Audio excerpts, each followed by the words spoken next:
right now because I'm getting the others in. Because just 1 minute. I'd like to go to Jyotsna right now. Jyotsna is on the debate. The issue is this, ladies and gentlemen, and as I'm asking this question, many people responding to my initial comments where I said that according to my information, there are several news organizations in India that have taken money from George Soros, and some news organizations have taken 20 lakhs. Some news organizations have taken 1.5 crores. There are some news organizations that have taken as much as 15 to 20 crores in unknown debt instruments, from George Soros. It is not equity investments, it is debt investments. And silence please, why would any Indian news organization take debt instruments from George Soros? And why would George Soros give debt to Indian media organizations? This question is very important, ladies and gentlemen. I want those shameless organizations to make self-disclosure. Soros done something which is anti-India? Jyotsna is on the debate. Apart from funding human rights. Jyotsna Tirunagiri is on.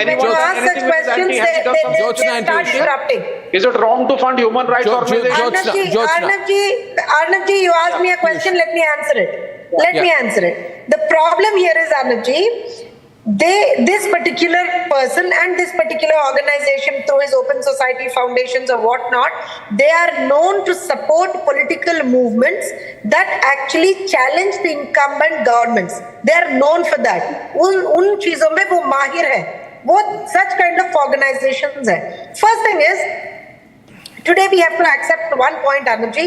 We, the government and the people of India, are fighting destabilizing elements at the country level, and also probably when the opposition is mixed with them, to safeguard the nation. We are actually fighting. I think it's just not we. When I say it's just not we, the government alone, I say that it's the people of India and also some media organizations like you, because the point is we need to have a stable government. We need to have an able government, a government that has been chosen by the people of India through democratical process. And today we have such kind of organizations and oppositions supporting such kind of organizations. In fact, Arnabji, I'll give you an example here.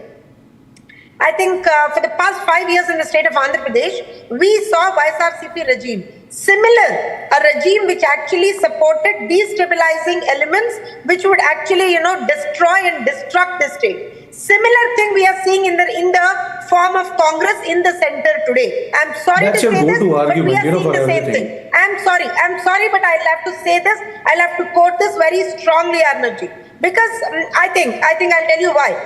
See, this particular organization and this particular person is known. We all know it. He's been supporting political movements to destabilize the governments that are functional, destabilize the governments that are people-centric governments. He is known for it. So my question is, somebody from the panel said, we are open for debate. We are open for debate, Magar, wahan pe if you go back to your earlier, this particular thing.